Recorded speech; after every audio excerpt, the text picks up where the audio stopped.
ನಮಸ್ಕಾರ ಸ್ನೇಹಿತರೆ, ಇದೀಗ ತಾನೇ ಬಂದಿರುವ ಮುಖ್ಯವಾದ ಮಾಹಿತಿ. ನಾಳೆ ರಾಜ್ಯದಲ್ಲಿ ಬಸ್ ಸಂಚಾರ ಇರೋದಿಲ್ಲ. ಸಾರಿಗೆ ನೌಕರರ ಹೋರಾಟ. ಮತ್ತೊಂದೆಡೆಯಲ್ಲಿ ಸಾರಿಗೆ ನೌಕರರ ವೇತನ ಪರಿಷ್ಕರಣೆ ಆಗದಿರಲು ನಾವಲ್ಲ, ಬಿಜೆಪಿಯವರೇ ಕಾರಣ ಎಂದ ರಾಮಲಿಂಗಾರೆಡ್ಡಿಯವರು ನಿಮ್ಮ ಎಸ್ಮಾ ಜಾರಿಗೆಗೆ ನಾವು ಬಗ್ಗೋದಿಲ್ಲ ಎಂದು ಎಚ್.ವಿ. ಅನಂತ ಸುಬ್ಬುರಾವ್ ಅವರ ತಿರುಗೇಟು. ವಿಡಿಯೋನ ಶುರು ಮಾಡೋಕ್ಕಿಂತ ಮೊದಲು ನೀವು ನಮ್ಮ ಚಾನಲ್ಗೆ ಮೊದಲು ಬಾರಿ ಭೇಟಿ ಕೊಡ್ತಾ ಇದ್ರೆ ದಯವಿಟ್ಟು ಸಬ್ಸ್ಕ್ರೈಬ್ ಆಗಿ, ಪಕ್ಕದಲ್ಲಿ ಕಾಣಿಸುವ ಗಂಟೆ ಕೂಡ ಒತ್ತಿದ್ರೆ ರಾಜ್ಯದ ಮುಖ್ಯವಾದ ಸುದ್ದಿಗಳು ನಿಮಗೆ ಸಿಗುತ್ತವೆ. ವಿಡಿಯೋಗೆ ಲೈಕ್ ಮಾಡಿ ಮತ್ತು ದಯವಿಟ್ಟು ವಿಡಿಯೋ ಕೊನೆವರೆಗೂ ಪೂರ್ತಿಯಾಗಿ ನೋಡಿ.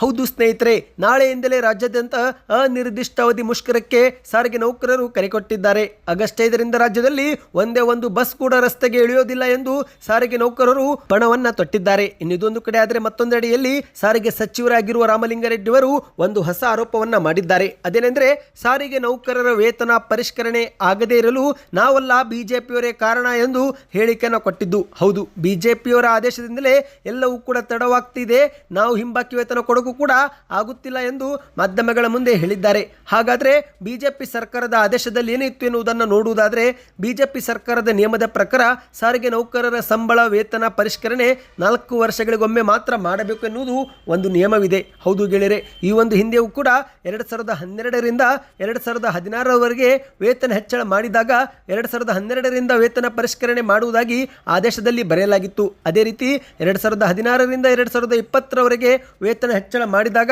ಆದೇಶದಲ್ಲಿ 2016ರಿಂದ ಜಾರಿಗೆ ಬರುವಂತೆ ಬರೆಯಲಾಗಿತ್ತು. ಆದರೆ ಇತ್ತೀಚೆಗೆ 2023ರ ಆದೇಶದಲ್ಲಿ 2020 ಎಂದು ಬರೆಯುವುದರ ಬದಲು 2023ರ ಮಾರ್ಚ್ 1ರಿಂದ ಜಾರಿಗೆ ಬರುವಂತೆ ಬರೆಯಲಾಗಿದೆ. ಹಾಗಾಗಿ ಇದೀಗ 4 ವರ್ಷಗಳ ಕಾಲ ವೇತನ ಪರಿಷ್ಕರಣೆ ಮಾಡುವುದಕ್ಕೆ ಆಗೋದಿಲ್ಲ ಎಂದು ಸಾರಿಗೆ ಸಚಿವ ರಾಮಲಿಂಗಾರೆಡ್ಡಿ ಅವರು ಹೇಳಿಕೆಯನ್ನು ಕೊಟ್ಟಿದ್ದಾರೆ. ಹೌದು, 2020ರಿಂದ ಅನ್ವಯವಾಗಬೇಕು ಅಂತಿದ್ರೆ ಅದಕ್ಕೆ ಹಿಂದಿನ ಸರ್ಕಾರವು ಕೂಡ ನಿಧಿಯನ್ನು ಹಂಚಿಕೆ ಮಾಡಬೇಕಾಗಿತ್ತು.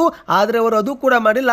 ಹಾಗಾಗಿ ಆ ಒಂದು ಆದೇಶದಲ್ಲಿ ನಾವು ಯಾವುದೇ ಬದಲಾವಣೆ ಮಾಡಲು ಆಗೋದಿಲ್ಲ ಎಂದು ಹೇಳಿಕೆ ಕೊಟ್ಟಿದ್ದಾರೆ. ಹಾಗಾಗಿ 2027ರಿಂದಲೇ ಮುಂದಿನ ವೇತನ ಪರಿಷ್ಕರಣೆ ಜಾರಿಗೆ ಆಗುವುದು ಎಂದು ಕಾಂಗ್ರೆಸ್ ಸರ್ಕಾರ ಹೇಳಿದೆ. ಇದೊಂದು ಕಡೆ ಆದರೆ ಮತ್ತೊಂದೆಡೆಯಲ್ಲಿ ಎಸ್ಮಾ ಕಾಯ್ದೆ ಜಾರಿಗೆಗೊಳಿಸಿದರೆ ಸರ್ಕಾರವೇ ಭಸ್ಮವಾಗುತ್ತೆ ಎಂದು ಎಚ್.ವಿ. ಅನಂತ ಸುಬ್ಬುರಾವ್ ಅವರು ಸರ್ಕಾರಕ್ಕೆ ಎಚ್ಚರಿಕೆ ಕೊಟ್ಟಿದ್ದಾರೆ. ಹೌದು ಗೆಳೆಯರೆ, ಮಾಧ್ಯಮಗಳ ಮುಂದೆ ಬೆಂಗಳೂರಲ್ಲಿ ಮಾತನಾಡಿದಂತೆ ಅವರು ಲೋಕಸಭೆಯ ಪ್ರತಿಪಕ್ಷ ನಾಯಕರಾಗಿರುವ ರಾಹುಲ್ ಗಾಂಧಿ ಅವರು ಕರ್ನಾಟಕಕ್ಕೆ ಆಗಸ್ಟ್ 5ಕ್ಕೆ ಆಗಮಿಸುತ್ತಿದ್ದು, ಅದಕ್ಕೂ ಮೊದಲು ಕಾಂಗ್ರೆಸ್ ಸರ್ಕಾರ ಕೆಎಸ್ಆರ್ಟಿಸಿ, ಬಿಎಂಟಿಸಿ ಸೇರಿದಂತೆ ಸಾರಿಗೆ ನೌಕರರ 38 ತಿಂಗಳ ವೇತನ ಬಾಕಿ ಕೊಡಬೇಕು, ಇಲ್ಲವಾದರೆ ನಾವು ರಾಹುಲ್ ಗಾಂಧಿ ಅವರಿಗೆ ನೌಕರರ ಮುಷ್ಕರದ ಸ್ವಾಗತ ಕೋರುತ್ತೇವೆ ಎಂದು ಮಾಧ್ಯಮಗಳ ಮುಂದೆ ಎಚ್ಚರಿಸಿದ್ದಾರೆ. ಇದೇ ನಡುವೆ ಕಾಂಗ್ರೆಸ್ ಸರ್ಕಾರ ನಮ್ಮ ಪ್ರತಿಭಟನೆ ಹತ್ತಿಕ್ಕಲು ಎಸ್ಮಾ ಕಾಯ್ದೆ ಜಾರಿಗೆ ತರುತ್ತಿರುವುದು ಸರಿಯಲ್ಲ ಎಂದು ವಾಗ್ದಾಳಿ ಮಾಡಿದ್ದಾರೆ. ರಾಜ್ಯ ಸರ್ಕಾರ ನೌಕರರ ಸಮಸ್ಯೆಯನ್ನು ಬಗೆಹರಿಸದೆ ನಮ್ಮ ಒಂದು ಕರೆ ನೀಡಿರುವ ಮುಷ್ಕರವನ್ನು ನಿರ್ಬಂಧಿಸಲು ಈ ರೀತಿ ಎಸ್ಮಾ ಕಾಯ್ದೆಗೆ ಮುಂದಾಗುತ್ತಿರುವುದು ಸರಿಯಲ್ಲ. ಸಾರಿಗೆ ನೌಕರರ ವಿರುದ್ಧ ಎಸ್ಮಾ ಏನಾದರೂ ಜಾರಿಗೆಗೊಳಿಸಿದರೆ ಆಗ ಸರ್ಕಾರವೇ ಭಸ್ಮವಾಗಲಿದೆ, ಇದೇ ನಿಮಗೆ ತಿರುಗುಬಾಣವಾಗಲಿದೆ ಎಂದು ಮಾಧ್ಯಮಗಳ ಮುಂದೆ ಹೇಳಿದ್ದಾರೆ. ನಿಮ್ಮ ಎಸ್ಮಾಗಳಿಗೆ ನಾವು ಯಾರೂ ಕೂಡ ಹೆದರೋದಿಲ್ಲ ಮತ್ತು ಇಲ್ಲಿ ಯಾರೂ ಕೂಡ ಎಸ್ಮಾಗೆ ಬಗ್ಗೋರು ಇಲ್ಲ ಎಂದು ಮಾಧ್ಯಮಗಳ ಮುಂದೆ ಹೇಳಿದ್ದಾರೆ. ಈಗ ನಾಳೆಯಿಂದ ನಡೆಯಲಿರುವ ಮುಷ್ಕರಕ್ಕೆ ನಮಗೆ 4 ಸಾರಿಗೆ ನಿಗಮಗಳ ಸಂಘಟನೆಯ ಬೆಂಬಲ ಸಿಕ್ಕಿದ್ದು, ಹಾಗಾಗಿ ಸಾರ್ವಜನಿಕರು ಕೂಡ ನಮ್ಮ ಮುಷ್ಕರಕ್ಕೆ ಸಹಕರಿಸಬೇಕು ಎಂದು ಮನವಿಯನ್ನ ಮಾಡಿದ್ದಾರೆ. ಸದ್ಯಕ್ಕೆ ಎಷ್ಟೇತು ಸ್ನೇಹಿತರೆ, ಈ ಒಂದು ಮಾಹಿತಿ ಇಷ್ಟವಾಗಿದ್ದರೆ ಕಮೆಂಟ್ ನಲ್ಲಿ ಎಸ್ ಎಂದು ಕಮೆಂಟ್ ಮಾಡಿ ನಿಮ್ಮ ಅನಿಸಿಕೆಗಳನ್ನು ತಿಳಿಸಿ. ಸ್ನೇಹಿತರೆ, ವಿಡಿಯೋನ ಲೈಕ್ ಮಾಡ್ತಾ ಚಾನಲ್ಗೆ ಸಬ್ಸ್ಕ್ರೈಬ್ ಮಾಡಿ ಮತ್ತು ನಿಮ್ಮ ಎಲ್ಲ ಗೆಳೆಯರಿಗೂ ವಿಡಿಯೋ ಶೇರ್ ಮಾಡಿ.